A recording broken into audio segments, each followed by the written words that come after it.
ये देखिए, अर्थशास्त्र का ये दूसरा अध्याय है, भारतीय अर्थव्यवस्था के क्षेत्रक। उसके प्रश्न देखते हैं कुछ महत्वपूर्ण।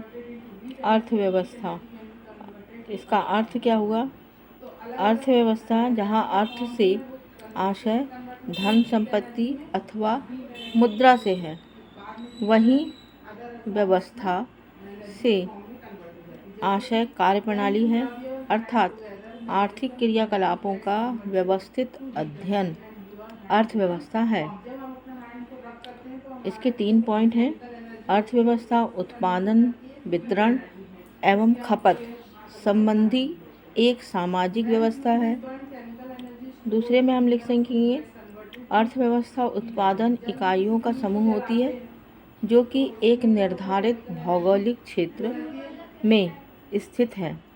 और तीसरा है, अर्थव्यवस्था की प्रक्रिया से जीविका प्राप्त करते हैं। अब अर्थव्यवस्था के 3 क्षेत्रक होते हैं, प्राथमिक क्षेत्र, द्वितीय क्षेत्र और तृतीय क्षेत्र। प्राथमिक क्षेत्र में हम लिख सकते हैं, प्राथमिक संसाधनों के प्रत्यक्ष उपयोग पर आधारित होता है, और जैसे कृषि, पशुपालन और मत्स्य पालन आदि। द्वितीय क्षेत्र में प्राकृतिक उत्पादों के विनिर्माण प्रणाली के जरिए अन्य रूपों में परिवर्तित किया जाता है, जैसे उद्योग, कारखाना, विनिर्माण, जैसे गन्ने से शक्कर बनाना, गेहूं से आटा बनाना आदि। ठीक है ना। तृतीय क्षेत्र में के अंतर्गत सेवा क्षेत्र सम्मिलित होते हैं। यह प्राथमिक और द्वितीय क्षेत्र को सेवा पहुंचाते या मदद करते हैं। इन्हें संचार, यातायात के साधन, भंडार, बैंकिंग, शिक्षा, स्वास्थ्य, व्यापार, सॉफ्टवेयर कंपनी, पर्यटन आदि सम्मिलित हैं। इन तीनों क्षेत्रों की अगर तुलना करें तो आज़ादी के बाद सभी क्षेत्रों में उत्पादन में वृद्धि हुई, परंतु सबसे अधिक वृद्धि तृतीय क्षेत्र में हुई।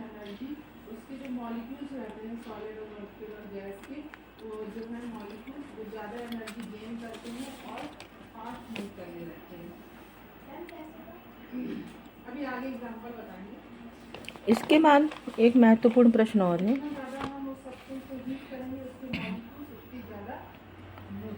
अब इसका है खुली बेरोजगारी।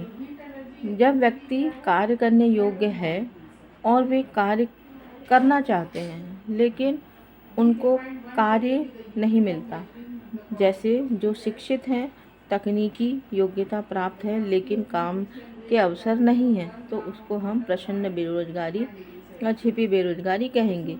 जहाँ लोग प्रत्यक्ष रूप से काम कर रहे हैं लेकिन सभी अपनी क्षमता से कम काम करते हैं, उसे अल्प बेरोजगारी या छिपी बेरोजगारी कहते हैं। बेरोजगारी को कम करने के लिए अगर कुछ व्यक्तियों को कहीं और समुचित रोजगार उपलब्ध हो कर दिया जाए तो वो परिवार की कुल आय में वृद्धि होगी। अब है एक महत्वपूर्ण प्रश्न, दूसरा ये है, राष्ट्रीय ग्रामीण रोजगार गारंटी अधिनियम 2005। केंद्र सरकार ने भारत के 625 जिलों में काम का अधिकार लागू करने के लिए कानून बनाया है ना। इसे महात्मा गांधी राष्ट्रीय ग्रामीण रोजगार गारंटी अधिनियम 2005 मनरेगा भी कहते हैं। अब प्रश्न यह आ सकता है कि मनरेगा किसे कहते हैं, तो आप इसका उत्तर ये लिख सकते हैं, जिसका उद्देश्य उन सभी लोगों को जो काम करने में सक्षम है और जिन्हें ग्रामीण क्षेत्र में काम करने की ज़रूरत है, उन्हें सरकार द्वारा वर्ष में 100 दिन की रोज़गार की गारंटी दी जाती है। अब आपको ये पूछ सकता है कि मनरेगा से कितने दिन की रोज़गार मिलता है, तो आप लिख सकते हैं 100 दिन का। यदि सरकार रोज़गार उपलब्ध कराने में असफल होती है तो उसे बेरोजगारी भत्ता मिलता है। उसके बाद प्रश्न आया, संगठित और असंगठित क्षेत्रों का विभाजन। संगठित और असंगठित। पहला, संगठित क्षेत्र में वह उद्यम तथा कार्य स्थान होता है जहां रोजगार की अवधि नियमित होती है और इस लोगों के पास सुनिश्चित काम होता है। संगठित क्षेत्र सरकार द्वारा पंजीकृत होते हैं और उन्हें सरकारी नियम और विनियम का अनुपालन करना होता है। उदाहरण, कारखाना अधिनियम, न्यूनतम मजदूरी अधिनियम और सेवा अभिनंदन और अधिनियम, दुकान एवं प्रतिष्ठान अधिनियम इत्यादि। इसकी औपचारिक प्रक्रिया एवं कार्यविधि है। इसमें कर्मचारियों को रोजगार सुरक्षा के लाभ मिलते हैं इसमें अधिक काम करने पर अतिरिक्त वेतन दिया जाता है। असंगठित क्षेत्र में देखें, इस क्षेत्र में छोटी छोटी बिखरी हुई इकाइयाँ अधिकांशतः सरकारी नियंत्रण में से बाहर होते हैं। ठीक है ना। फिर है, इस क्षेत्र के नियम और विनियम होते हैं परंतु इनका अनुपालन नहीं होता और यह कम वेतन वाला रोजगार है।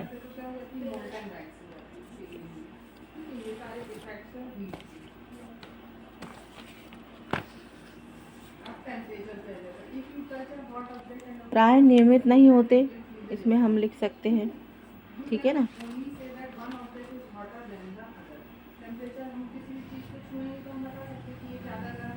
इसके अतिरिक्त समय में कम करने पर वेतन, छुट्टी, अवकाश, बीमारी के कारण छुट्टी इत्यादि आदि नहीं मिल पाती। इसका प्रावधान नहीं है।